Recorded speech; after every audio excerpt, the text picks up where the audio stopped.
Hello students, welcome to online classes of Srimati Bhagwati Devi School and College Institution Behror। आज जो हम पढ़ रहे हैं वो बीएससी सेकेंड ईयर की unit first D block elements पढ़ेंगे। आपने अभी तक पढ़ा होगा आवर सारणी में 4 ब्लॉक होते हैं, S block, P block, D block और एफ ब्लॉक। हम जो आज पढ़ेंगे वो क्या पढ़ेंगे? डी ब्लॉक पढ़ेंगे। डी ब्लॉक के बारे में हम ये देखेंगे कि डी ब्लॉक आवर्त सारणी में कहाँ है, कौन से वर्ग में, कहां से कहां तक है, इन तत्वों को क्या कहते हैं, ये सब इसमें पढ़ेंगे। तो ध्यान देना, जो आपके पास स्क्रीन पे दिख रहा है ये पूरा डी ब्लॉक एलिमेंट्स है। डी ब्लॉक एलिमेंट्स में स्कैंडियम, इटरियम, लैंथेनम, एक्टिनियम,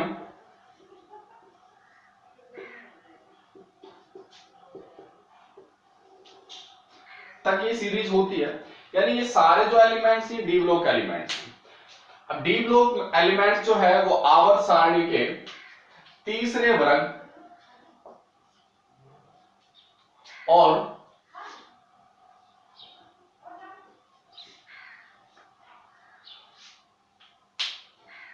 तेरह वर्ग के बीच में ये एलिमेंट्स जो डी ब्लॉक एलिमेंट्स होते हैं, यानी इधर जो डी ब्लॉक एलिमेंट है इधर तो एस वर्ग होता है, एस ब्लॉक एलिमेंट्स, और इधर जो होते हैं वो पी ब्लॉक एलिमेंट्स होते हैं। जो डी ब्लॉक एलिमेंट है वो आवर्त सारणी में एस ब्लॉक एलिमेंट्स और पी ब्लॉक एलिमेंट्स के मध्य पाए जाते हैं। इसीलिए जो डी ब्लॉक के जो एलिमेंट्स है या तत्व है उनको हम संक्रमण तत्व कहते हैं। पहली बात कि डी ब्लॉक एलिमेंट्स को क्या कहा जाता है? डी ब्लॉक एलिमेंट को संक्रमण तत्व कहते हैं। डी ब्लॉक एलिमेंट्स कहते किसे? वे तत्व जिनका अंतिम इलेक्ट्रॉन, यानी डी ब्लॉक एलिमेंट्स कौन से तत्व होते हैं? वे तत्व जिनका अंतिम इलेक्ट्रॉन डी उपकोष में भरा जाता हो या डी कक्षक में भरा जाता हो, उसको हम डी ब्लॉक के तत्व कहते हैं। जो डी ब्लॉक के तत्व हैं उनका सामान्य इलेक्ट्रॉनिक विन्यास, डी ब्लॉक एलिमेंट के तत्वों का सामान्य इलेक्ट्रॉनिक जो विन्यास होता है वो n-1 d 1 से 10 and s 1 से 2 होता है। यानी जो ये इलेक्ट्रॉनिक जो कॉन्फ़िगरेशन मैंने लिखा है ये डी ब्लॉक एलिमेंट्स का सामान्य इलेक्ट्रॉनिक विन्यास होता है। अभी अपन ने पढ़ा कि डी ब्लॉक एलिमेंट्स को क्या कहते हैं? संक्रमण तत्व। तो क्वेश्चन यहाँ पे ये होता है, क्या सभी डी ब्लॉक एलिमेंट्स के जो तत्व हैं वो संक्रमण तत्व हैं? जी नहीं।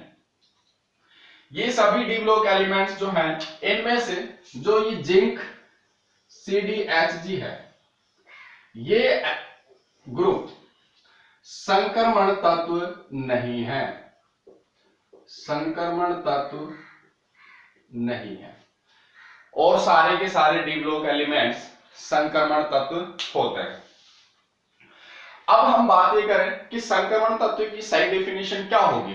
तो डी ब्लॉक में जो संक्रमण तत्व है उसकी सही डेफिनेशन क्या होती है कि वे डी ब्लॉक के वे तत्व, यानी संक्रमण तत्व हम लिखें तो क्या लिखोगे?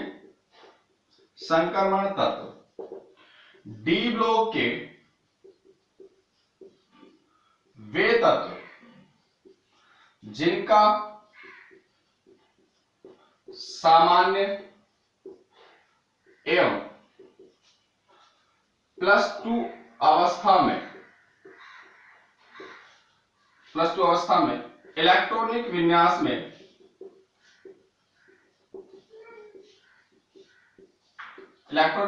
में डी कक्षक आंशिक रूप से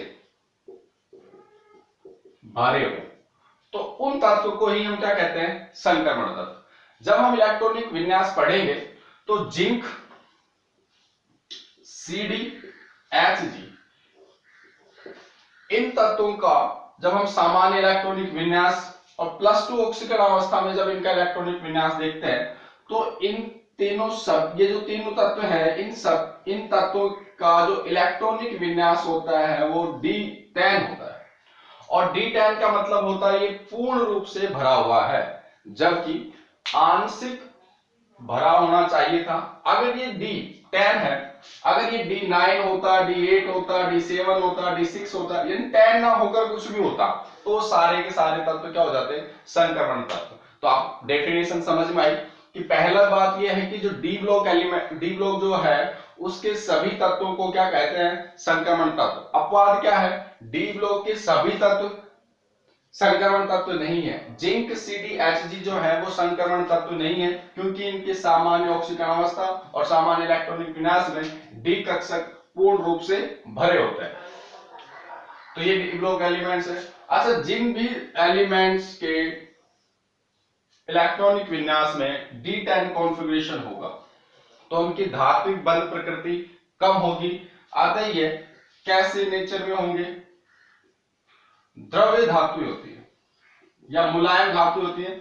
और इसमें जो मरकरी है, ये मरकरी तो एक द्रव धातु है, क्लियर है।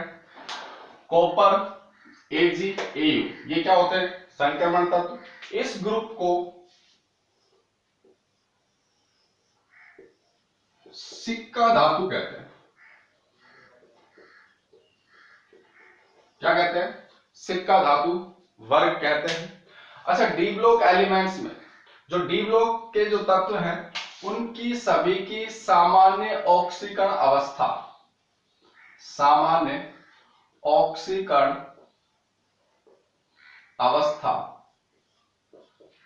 +2 होती है। कैसी होती है, +2 होती है। लेकिन एक स्कैंडियम ऐसा तत्व है, अपवाद है ये 3D सीरीज का। ये तो सीरीज 3D है, ये सीरीज 4D है, ये 5D है, 6D है। और डी ब्लॉक एलिमेंट्स में जो 6D सीरीज होती है वो कैसी होती है, अपूर्ण होती है। ठीक है, डी ब्लॉक के तत्वों की सामान्य ऑक्सीकरण अवस्था कितनी होती है, +2 होती है। लेकिन अपवाद 3D श्रेणी में कौन है, स्कैंडियम। इसकी जो ऑक्सीकरण अवस्था होती है वो क्या होती है, +3। तो स्कैंडियम का जो इलेक्ट्रॉनिक विन्यास हम देखेंगे, यानी 3D से इलेक्ट्रॉनिक का टाइटेनियम, वैनेडियम, क्रोमियम, जिंक तक हम इलेक्ट्रॉनिक कॉन्फ़िगरेशन देखेंगे। हम इस यूनिट के अंदर एक तो 3D सीरीज और एक 4D सीरीज, इस 3D सीरीज और 4D सीरीज के हम इलेक्ट्रॉनिक विन्यास, ऑक्सीकरण अवस्था, इनके घनत्व, इनके रंग, ये सारी चीजें इसमें हम पढ़ेंगे डी ब्लॉक एलिमेंट्स में। अच्छा, डी ब्लॉक एलिमेंट्स जो है इसमें अगर हम बात करें तो 3D जो सीरीज है, डी ब्लॉक एलिमेंट्स में जो 3D सीरीज है इसको फर्स्ट संक्रमण श्रेणी कहते हैं। क्या कहते हैं, फर्स्ट संक्रमण श्रेणी। और 3D श्रेणी जो है, 3D श्रेणी को क्या कहते हैं, प्रथम संक्रमण श्रेणी। और ये कहां से कहां तक स्टार्ट है, स्कैंडियम 21 से जिंक 30 तक। 3D के बाद कौन सी सीरीज आती है, 4D श्रेणी। 4D श्रेणी जो है उसको क्या बोलते हैं, द्वितीय संक्रमण श्रेणी। और ये कहां से कहां तक स्टार्ट होती है, इटरियम 39 से कैडमियम 48 तक। ऐसे ही 5D श्रेणी, इसको तृतीय श्रेणी बोलेंगे, संक्रमण श्रेणी। और ये लैंथेनम 57 से लेके मरकरी 80 तक होता है। 6D श्रेणी जो है वो एक्टिनियम से स्टार्ट होती है और इसको बोलते हैं चतुर्थ संक्रमण श्रेणी। एक्टिनियम से स्टार्ट होके, और ये कैसी होती है, अपूर्ण। यानी हम डी ब्लॉक एलिमेंट्स में 3 सीरीज मेनली है, 3D 4D 5D श्रेणी। और अपने जो सेकेंड ईयर में है 3D 4D का कंपैरिजन है, इसको हम पढ़ेंगे डिटेल में। अगर हम इसके एटॉमिक नंबर लिखें तो स्कैंडियम का 21, 23, 22, 23, 24। हम लेफ्ट टू राइट जाएंगे, एक आवर्त में बाएं से दाएं चलने पर परमाणु क्रमांक बढ़ता है। 24, 25, 26, 27, 28, 29, 30। इटरियम जो है उसका एटॉमिक नंबर 39 होता है। 39, 40, 41, 42, 43 और ये 48। लैंथेनम जो है उसका एटॉमिक नंबर 57 होता है और हाफनियम जो होता है इसका एटॉमिक नंबर 72 होता है। कितना एटॉमिक नंबर होता है इसका? 72। इस लैंथेनम और हाफनियम के बीच में एक सीरीज आएगी, उस सीरीज को हम बोलेंगे लैंथेनाइड श्रेणी। अच्छा आप ध्यान देना, डी ब्लॉक के बीच के अंदर क्या है? लैंथेनाइड श्रेणी, और एक कौन सी श्रेणी आएगी? एक्टिनाइड श्रेणी। लैंथेनाइड श्रेणी और यहां पे जो आएगी एक्टिनियम 89। लैंथेनाइड श्रेणी और एक्टिनियम, तो इसके बीच में जो श्रेणी आएगी ये चूंकि किसके बीच में है? संक्रमण तत्वों के, अतः इन श्रेणी को हम क्या बोल सकते हैं? अंतर या अंतर संक्रमण श्रेणी। यानी ए ब्लॉक एलिमेंट को क्या कहते हैं? अंतर संक्रमण श्रेणी, इनर ट्रांजिशन एलिमेंट। जबकि डी ब्लॉक एलिमेंट्स को हम क्या बोलते हैं? Transition element. तो एक ये जनरल डी ब्लॉक एलिमेंट्स के जनरल जो है वो एक इंट्रोडक्शन हुआ कि हमें इस यूनिट में पढ़ना क्या क्या है, कि पूरा डी ब्लॉक आपको आना चाहिए कि उस डी ब्लॉक में क्या क्या है। ये तो आपको याद ही होगा, scandium, titanium, vanadium, chromium, manganese, ferrous, cobalt, निकल, कॉपर और जिंक। ये सीरीज कैसे याद करें? तो देखो एक तरीका होता है, ए याद करने का एक तरीका है, ए जरा, नवाब, मोहित, टीसी, रुका रहे, वरना। अच्छा इस समय वरना से कुछ नहीं बनता, तो वरना साइलेंट, वरना पढ़ेंगे आज कोड़े। तो इस एक पैटर्न हो गया, इस तरह से आप याद कर सकते हो। जैसे इसका बनाए हम ला हफ्ता, ला हफ्ता, वरना रे, इसको बोल ही देंगे ओस्मियम। ला हफ्ता, वरना रे, ओस्मियम इधर पिटेगा, और लास्ट का आपको याद रखना है मरकरी, Hg। तो ये तो सीक्वेंस हो गया कि हमें याद कैसे करना है। तो सीरीज आपको याद होनी चाहिए, एटॉमिक नंबर याद होने चाहिए। तो डी ब्लॉक एलिमेंट्स जो भी पढ़ा आपने कि डी ब्लॉक एलिमेंट्स का जो सामान्य इलेक्ट्रॉनिक विन्यास है वो क्या है? n-1 d 1 से 10 ns 1 से 2। यानी कि डी ब्लॉक एलिमेंट्स जो है उसका क्या होता है? सामान्य इलेक्ट्रॉनिक विन्यास होता है। तो इस तरह से हम डी ब्लॉक एलिमेंट्स पढ़ेंगे। अब डी ब्लॉक एलिमेंट्स में मेन चीज मतलब है क्या क्या पढ़ेंगे इसमें, तो वो देखो, ये तो एक जनरल इंट्रोडक्शन था डी ब्लॉक एलिमेंट्स का। इसमें जो हमें पूछा जाएगा वो क्या क्या होंगे? सबसे पहले हम इनके इलेक्ट्रॉनिक विन्यास को पढ़ेंगे, यानी डी ब्लॉक में हम कंपैरिजन भी करेंगे किस किस का? 3D का, 4D का। पहले 3D श्रेणी के इलेक्ट्रॉनिक कॉन्फिगरेशन देखेंगे, फिर 4D के देखेंगे और 5D के देखेंगे। तो इनका इलेक्ट्रॉनिक विन्यास देखेंगे पहले। इसके बाद हम इनकी क्या देखेंगे? ऑक्सीकरण अवस्था। फिर हम देखेंगे गलनांक, क्वथनांक क्या क्या होंगे इनके। फिर हम इसमें इनकी धात्विक प्रकृति देखेंगे कि भाई कौन कितना स्ट्रॉन्ग होगा, कौन कितना वीक होगा। फिर हम इनके घनत्व को चेक करेंगे। फिर हम इनके चुंबकीय प्रकृति को चेक करेंगे, भाई चुंबकीय प्रकृति में क्या होता है क्या नहीं होता। फिर आप इनके रंग के बारे में पढ़ोगे कि भाई ये संक्रमण जो एलिमेंट्स होते हैं वो सारे कलर्ड होते हैं, कैसे होते हैं, क्या नहीं होता, वो सब इसमें आएगा।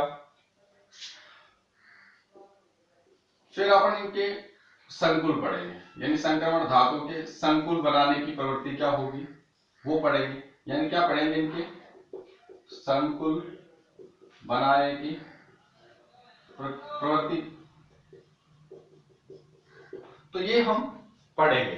तो सबसे पहले देखो डी ब्लॉक एलिमेंट्स स्टार्ट करने से पहले आप सभी को सबसे पहले तो डी ब्लॉक एलिमेंट्स आना चाहिए कि डी ब्लॉक एलिमेंट्स में कौन कौन से तत्व हैं, उनके इलेक्ट्रॉनिक विन्यास क्या क्या है। तो ये सारी चीजें आपको देखनी है। तो ये देखो 57, 72, 73, 74, 75, 76, 77, 78, 79 और 80, यानी 80 हो गया।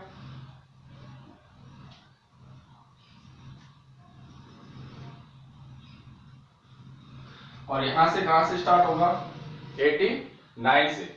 और फिर इसके बाद एक्टिनियम श्रेणी आएगी, थोरियम 90 से लेके लॉरेंशियम 103। तो आरएफ का जो एटॉमिक नंबर आ जाएगा वो 4 आएगा। यानी ये जो सीरीज है एक्टिनाइड सीरीज है वो किसके बीच में है, इसके बीच में है। जबकि एक्टिनाइड सीरीज कहां थी, इस वाले के और इस वाले के बीच में। ठीक है, तो डी ब्लॉक हम एलिमेंट्स। अब नेक्स्ट जो वीडियो में सबसे पहले हम क्या पढ़ेंगे, इलेक्ट्रॉनिक कॉन्फ़िगरेशन पढ़ेंगे और क्वेश्चन। अच्छा, इस डी ब्लॉक एलिमेंट्स में क्वेश्चन सबसे पहले यही पूछता है कि डी ब्लॉक के जो तत्व हैं उनको संक्रमण तत्व कहते हैं, लेकिन जिंक, सीडी और एचजी डी ब्लॉक के तत्व हैं लेकिन संक्रमण तत्व नहीं होते। तो इसके बाद अभी आपको डेफिनेशन लिखवाइए, आप उसके बारे में बताओगे कि भाई इस जिंक, सीडी, एचजी को संक्रमण तत्व क्यों नहीं कहते। ठीक है, धन्यवाद।